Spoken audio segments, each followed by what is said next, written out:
Welcome to the iBook podcast. I'm April O'Leary, and this is the YouTube version of our podcast. To get the audio version, you can hop on over to Spotify or anywhere that you consume audio podcasts. We are going to jump into some really cool content, so stay tuned for our next guest. We look forward to connecting with you, and be sure to subscribe. And to start your author adventure, hop on over to o'learypublishing.com, where you can map out the entire process and see what writing a book would look like for you. Let's get started. Welcome back to the iBook podcast. I'm April O'Leary, and I am super excited today that I have two brand new authors on with me today, Michael Frino and Katie Desiderio. Is that how you say your last name? Desiderio.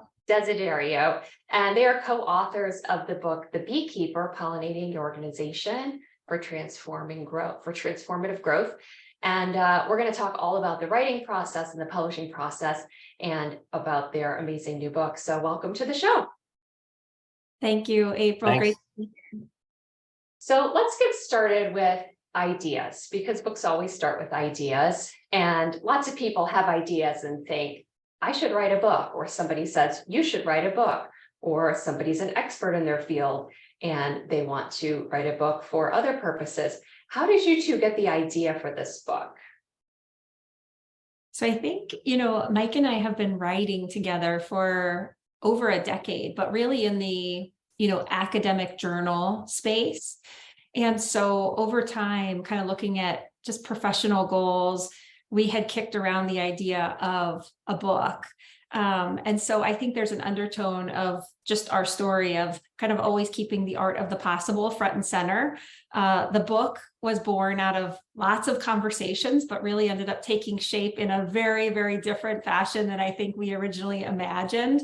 And so I think that that's something that we've learned is kind of keeping ourselves open to possibilities. And the way that this book really came to life is something that kind of threads the undertone of even the story of the Beekeeper.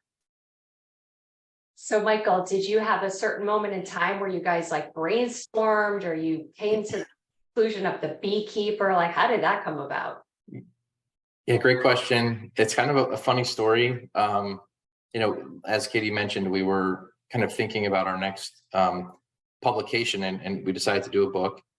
And we through her consulting work, she was doing a consulting job. I happened to be, at work in the same city, and we're like, hey, let's get together. We hadn't seen each other, and we grabbed dinner, and literally we're at a pizza restaurant. And we just started mapping out, what could this book look like? Literally on the back of a pizza box. I actually think we actually have the image of the pizza box with all our writing on it still, and the chapters, the ideas, kind of what it would be, pardon the pun, but that's how it came together. And after we kind of had the concept and the brainstorm on the back of the pizza box, we kind of started putting a trajectory to write together, and that's really where it started. I love it. I hope it was good pizza. It was very good pizza in Chicago. Well, hey, Chicago pizza, you can't beat it. That is for right. Sure. So you have this idea and you have this pizza box now, and the two of you are both experienced writers, and you've been published in academic spaces before, but not for a trade publication where you're putting yourself out there in a book format. And so how did you decide who was going to write what, and what was your process for getting the ideas from the pizza box actually into a logical manuscript? Mm-hmm. Go ahead, Katie, you want to take that one? Yeah, so that's a great question. And Mike and I continue to talk about who does what. And so I think it very naturally fell into, me kind of taking what are the seminal kind of leadership learnings that we want to have this, undertone of the story guided by. Mike has a really creative side to him, and kind of came to, hey, I think that, the art of storytelling is something that we're seeing really resonate with people. And so he had this idea of writing a fable. And he said, I kind of have an idea, and he would call me and say, hey, I'm thinking about this. And, I'm going to go with this kind of story on a farm. And so we would be back and forth kind of brainstorming the way that it would come to life, and having these check-ins of him write me checking, going back to make sure that we're keeping the focus on the leadership learnings. And I'll kind of ask Mike to weigh in too on his experience through the writing process. Since we've been publishing so long, we're kind of naturals at this. Like we both contribute to papers in a meaningful way, and it was a very similar process, right? We would start down the journey of writing.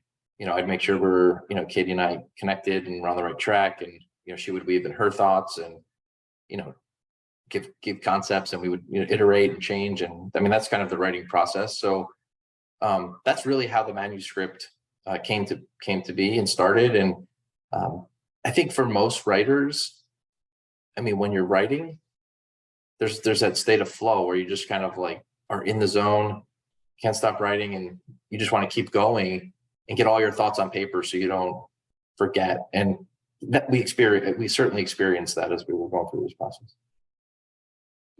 I love that you mentioned flow, because when you're writing and you get into that flow and ideas keep coming, and then you have this collaboration where you two have worked together before, it really can become a fun process. Did you guys experience it? It was just sort of like a fun process that unfolded. The more you did, the more ideas you got. That seems to be something that we experience working with our authors as well.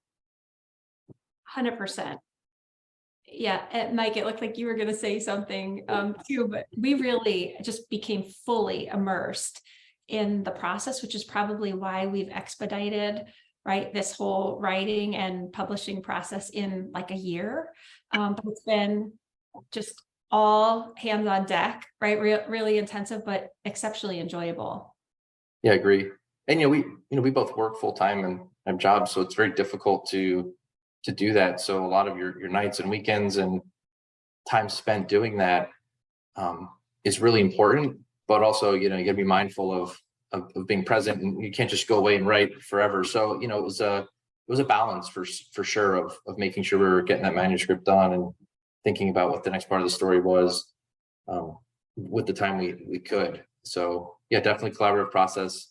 But I think that's what made it so great and fast, was that we didn't have a lot of struggle agreeing, or with co-authors. I could imagine there would be difficulty, but with us, we didn't face that because we're so accustomed to working together.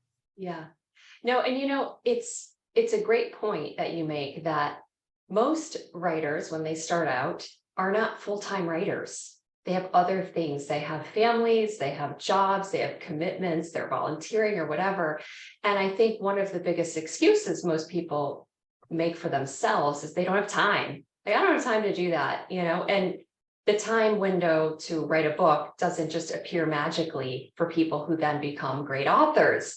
At some point in time, they made the choice to write, which you guys did. And so I think that's amazing to say, I was able to balance a full-time career, a family, other responsibilities, and find the pockets of time where I could work and we could collaborate. And that both of you brought the mindset of collaboration, I think, which is important, because as you said, that picking that right partner, if you are going to co-write a book, is really important, because it can make your life easier or harder, probably. Sure. So it's great that it made your life easier, for sure. So from the starting pizza box to the finished manuscript, or what I would call the first draft of getting everything down, how long did that take you guys? So we started, the pizza box was May 2022. Ironically, when we came up with the concept of the book, it was in May, and about 2 weeks after we wrote that down in the pizza box, we learned that the United Nations celebrates something called World Bee Day, which we had no clue. It like hit our news feed. We were like, oh my gosh, we literally just had this idea. And so timing was really interesting. And so from May, we started thinking about, like, how are we going to get this published? We started thinking about how we're going to, query publishing agencies, how we're going to pitch it.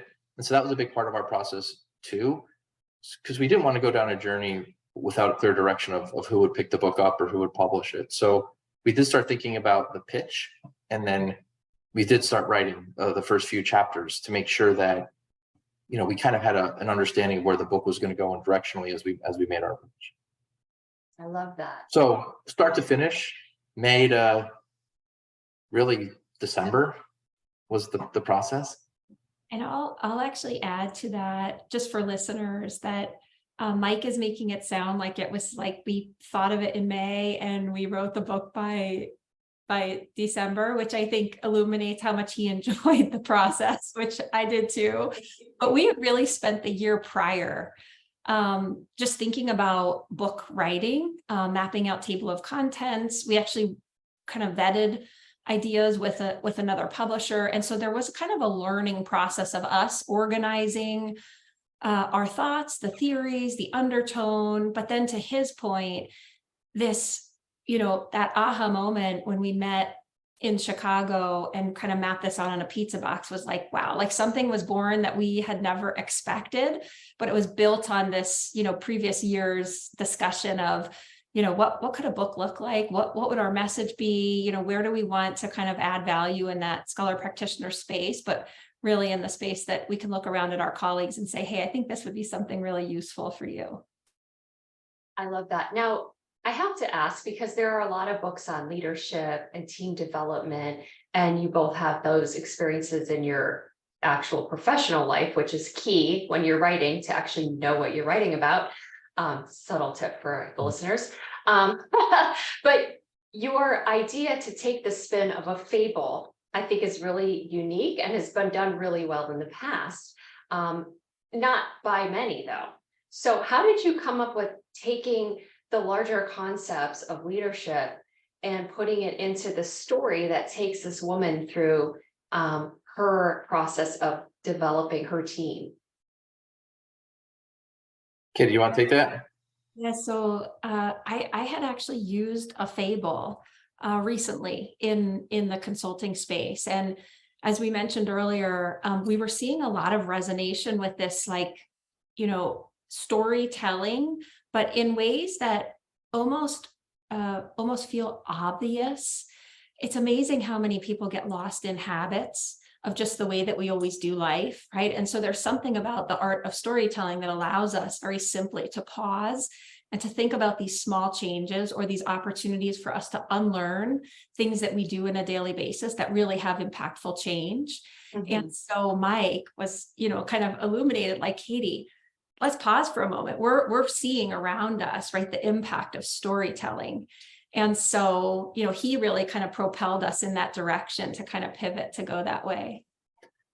Yeah, and as like a traveler, like for business, a lot of things that you see in the airports and you see books on the you get drawn to some of these fables because some of them are quick reads that you can do on a business trip and over a couple of days, and you just get immersed. So we were trying to figure out what would be the most effective way to capture leaders' attention in their busy lives. And so storytelling, and as Katie mentioned, but yet not something too robust that could, how you start your book and then you put it away. We wanted people to feel like they couldn't put the book down because they wanted to see how it ended. And that's really where the fable came into play. I love that. And one of the strategies, I think, and I know, Michael, you have a background in sales, is thinking through what the end buyer needs, what they're going to want, and how do we create that product so that it's going to be useful. And I think there are times when people who maybe feel they have a story to tell, they have some lived experience that feels valuable, they don't really start with the end in mind. They don't start with who's the reader going to be. They just write a bunch of stuff. And then they try to figure out, well, where is this fit in the marketplace? And I love that you were both very deliberate about thinking through the business traveler, the person who likes leadership fables, what's already out there, where are they going to buy these, where are they going to buy it or discover it? And that with that in mind, you created something to fill this market. So that was really smart. So way to go on that. That's not very common for people to think in those terms. So now that you have this manuscript done, and you had the year in advance where you were kind of kicking ideas around and thinking about it, and then you got the pizza box, and then you guys got the manuscript done, and here it's December, and we're only into February. So when was it that you really started looking through what publishing options are available and what are we going to do with this? Because I know before I had O'Leary Publishing, I was April O'Leary, the writer, who had a manuscript as well. And I was in that position where it's like, who's going to take this book and make me a best-selling author and make me really popular? It's like, I say that laughingly now, but at the time, 10 years ago, that's kind of where I was at. I was like going to this large publishing workshop, thinking that I was going to like magically hand my manuscript off to the CEO and they were going to be like, I've been waiting for you all my life, which didn't happen yet. But but what did you do to educate yourselves about the publishing process, and where did you start with seeking out, as you said, literary agents or publishers, or where did you go? What did you do? Yeah, so interesting you mentioned sales, right? So I kind of took it as a sales approach a little bit. Like we had to really have a compelling story for the publisher. Katie and I worked on talking about what is that compelling story for a publisher. And if you think about the book The Beekeeper, we really were researching how beehives operate and how the bees work together. And we felt that there was a compelling story for organizations to transfer some of those concepts into leadership. But the protagonist in the story was a female business owner. And so we knew we had something there because, I have a family, right? I have daughters. Like we all want them to experience success in life and be looked at as the ability to be a leader. And so we really leveraged that with the publishing house about our protagonist in the story of kind of overcoming building a business and the challenges that she faced. And we found a publisher really on LinkedIn. Frankly, we were just doing our networking and connecting, and met an associate editor who liked our idea, and that's kind of how it started. I love that you were able to utilize your network to reach out, because authors who are new, like you are, like anyone prior to having their first book, you always start with your network. Like, who do you know? How can you connect with people? Who do you need to talk to? And having the courage to reach out, I think, is something that is a skill that's built over time, which, you've built, and you've been able to reach out and put those lines in the water, and someone bit, and you were able to get in with the publisher, which is amazing. And so once you got that connection with the associate editor, what were the next steps for you? How did that roll out? Katie, do you want to take that piece? Yeah, I think, as I'm listening to Mike talk about the process, I'm reflecting back on, and this April is really to present day.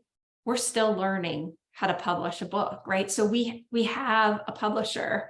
The book is launching in May, but we are learning every day. And so in this process of even reaching out and making the connection, it was going to the website, looking at kind of the details of what makes successful books, deconstructing how we back in, right, to look at our network, to how we would get a book out there, to what our messaging is, to Mike's point, to make sure that the book that, the message in our book is resonating with audiences and that we're able to articulate that. And we had to do a good job of ensuring we were articulating that to the publisher. And so through the process, it was just ongoing, lots of questions, lots of reaching out to people in our network, and then showing up courageously, and with knowing that the answer could be this doesn't work, or you have to make changes. And we were willing to do what it took to make sure that we had something that was really compelling and that there was reciprocity, for the publisher as well. Do you have anything to add on to that? Yeah, I think she captured it really beautifully. We're still learning. To say we know what we're doing is an understatement. I do think that the publisher, having a network of people that you can launch a book to is really important. So, what publishers want to see is that you have an audience already, I think. And so with our research that we've done in the past, that we present at conferences, we do have a network of people that we can tap into to get awareness. And I think that was certainly important for the publisher as we made our pitch. And I think that's a key distinguishing factor, and one that I always recommend for authors, aspiring authors who are seeking publishers, is to understand what do you bring to the table. Because publishing is just a business like any other business, right? And businesses have to make money somehow. And so for a publisher to take on an author in a traditional sense, they have to understand, well, how am I going to utilize the networks of these authors to sell their books? Where, you know, when I jokingly said 10 years ago, I thought that the publisher was going to make me popular, right? I didn't understand that concept yet, because what the publisher wants to know is, well, how is the author going to be able to market the book? And that's the common misconception, is that the publisher is responsible to get the success, get the distribution, get the sales, when the sales aren't going to happen without the networks of those authors. And so you were smart to be able to show you had those networks already in place. And then that becomes a more attractive offer for the potential publisher. But for those who are listening who don't have a network yet or haven't published yet, you know, that's where you seek out hybrid publishing, or you have to get your foot in the door somehow and start to build your network. So there's a lot of ways to go about publishing. And I always say that if you want a book, you can have a book, and there's lots of ways to go about it. And I love to showcase authors that have many different ways. And so I love that you were able to take your academic writing, take your network, approach a publisher directly, because that's also very unusual. Most traditional publishers won't generally accept what's called unsolicited manuscripts, because they want that literary agent who is sort of vetting their material. So you really had sort of this sweetheart, you know, 3-point shot that went right into the net, you know, which is amazing. So now that you've got the book and it's in the pre-order status, and it's up on Amazon, I encourage you guys to look, and I'll put that in show notes, the link to get to the book on Amazon.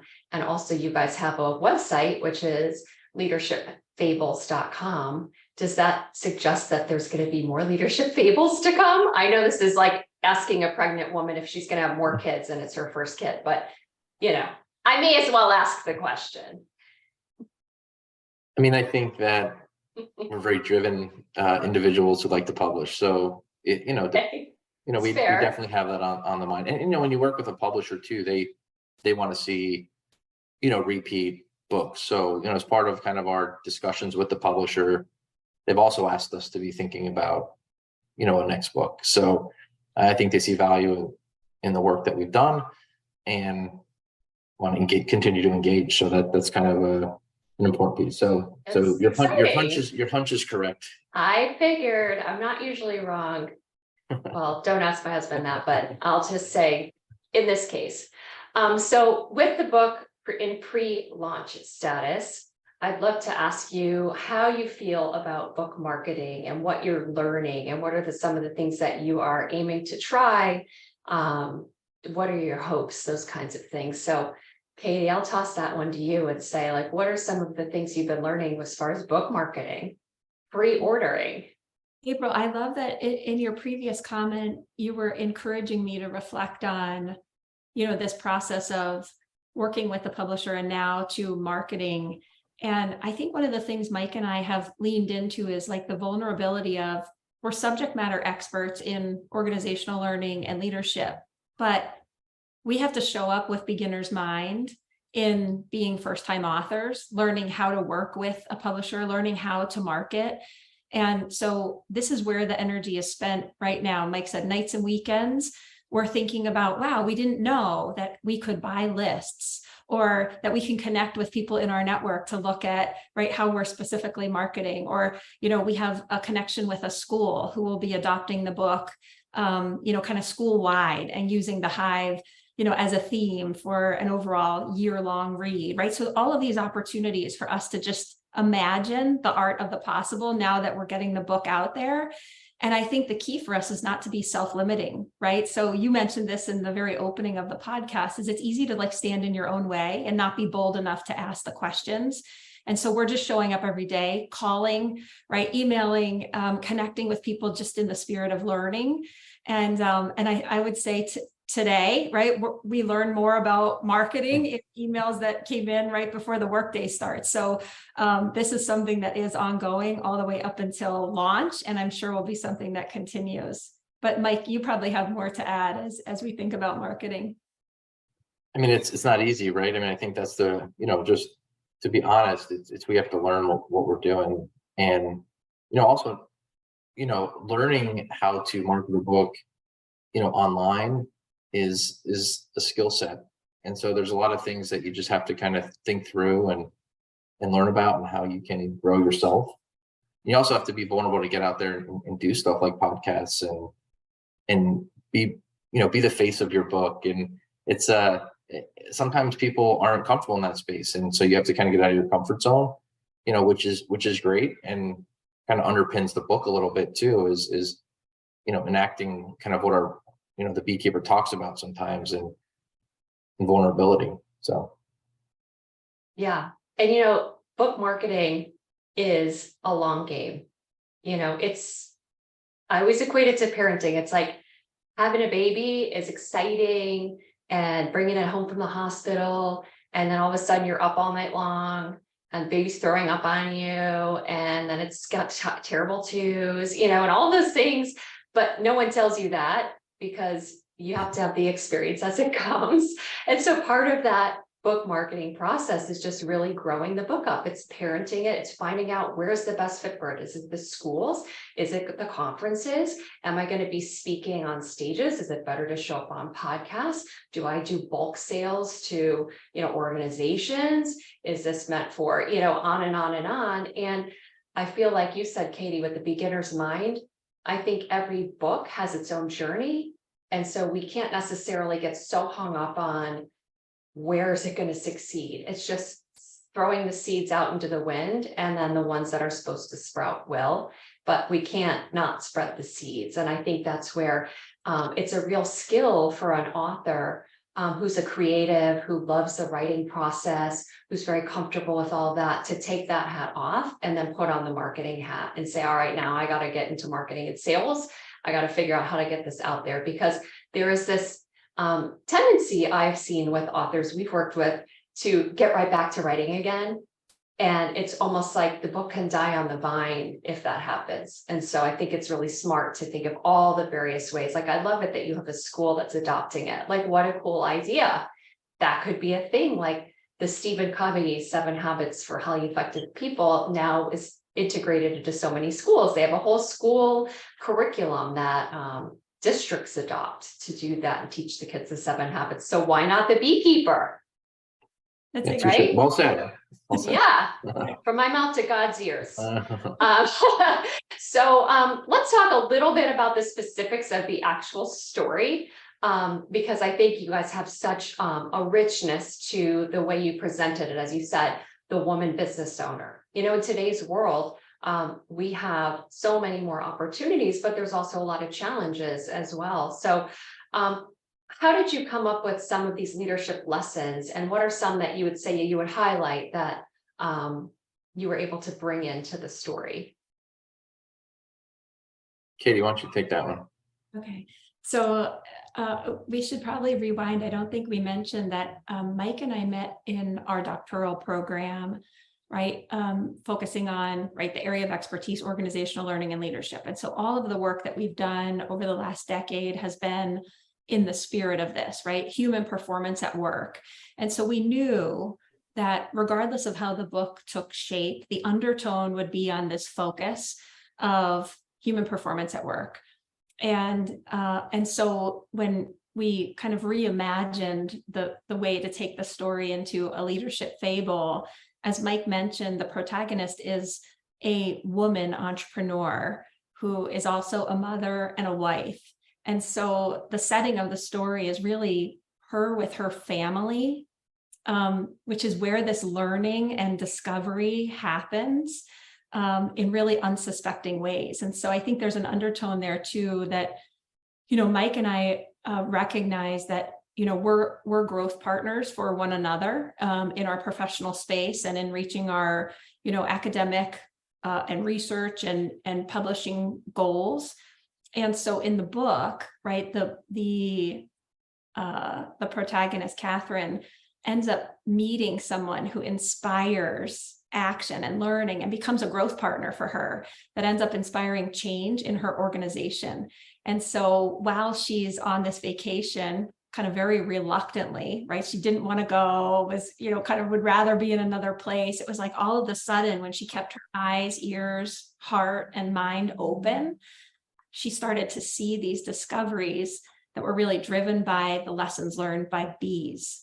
And so this is kind of, I think, how life happens. And, that if we keep ourselves open and we're able to see the possibilities, it's amazing how we can learn from the things around us. We use the learning of bees and beehives, and how we can create a thriving hive in cultures at work. It was such a fun experience too, going, Katie and I, our expertise was not in bees. So we had to go out and to beehives, meet beekeepers. We cared about the concept so much that we wanted to learn and research. So we spent a lot of our research time at beehives and with beekeepers to really understand, how those apply to leadership, just to add some ethos and credibility to what we're talking about, because neither of us are actual beekeepers in the true form. But as you read the book, we all have the opportunity to become a beekeeper and do exactly what Katie mentioned, is that how do you use the lessons of collaboration, cultural transformation, working together to impact organizations, which is exactly what bees do. And so I love it. Yeah, Go ahead, Katie. Mike alludes to, becoming a beekeeper. And so there's a little bit of a play on words there of, kind of adopting bee mindsets, BE, of we get to choose who and how we want to be.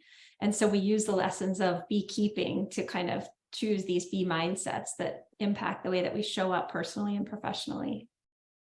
It's beautiful. And I love the way that you were able to weave all of that into a story that has lessons that are, simple, but apply on such a high level. And I think sometimes the wisest things are the simplest things. It's the human mind that wants to overcomplicate everything, at least mine does at times. And so the more I could just keep it simple, that having that bee mindset, I think it's just how can we keep things simple? And I think you guys have done that so well in the book. So I want to congratulate you for your first book out in pre-launch, out being birthed into the world this very moment. It's very exciting to have you here on the podcast today. I encourage all of you to go pick up a copy on Amazon. It's for sale, the Beekeeper, and you can search for it there. I will put the link in the show notes, or go to leadershipfableспlural.com. And did you have any final words for aspiring authors and those who are out there saying like, wow, I'm really in admiration of what they're doing and how they're able to tap into their network and get this traditional publishing deal without any previous traditional publishing experience? Do you have any advice for someone in that position? I think you said it really nicely earlier, April. I think going with the end in mind of what are you trying to accomplish, thinking through that. So you can come up strategically to a publisher and have a conversation that would resonate with them. And two, that, just because you don't have a literary agent, the social media is amazing. There's people you can connect with. So leverage your networks and really try to find those people who you may be connected to that can support you, which is exactly what, we did and are continuing to do. I love it. Well, thank you both so much for being on the show today. I appreciate you. I wish you so much success on the launch of your book, and I will be following your progress, and maybe we need to circle back around later this year and hear how the launch went and how all the marketing's going, and what you're doing that's working, how it's becoming, a major success, which I do see in your future. So thank you again for being on today, and thank you all listeners for being part of the iBook podcast. Let's hop on over to the end. Thanks, April. Thanks, April. So this has been another episode of the iBook podcast. I'm April O'Leary signing off. Be sure to hop on over to o'learypublishing.com to start your author adventure and see what writing a book could do for you in your profession, in your career, and what doors it might open. We thank our guests for being a part of the show today, and be sure to subscribe to podcasts here on YouTube. We look forward to serving you and helping you get your book out into the world.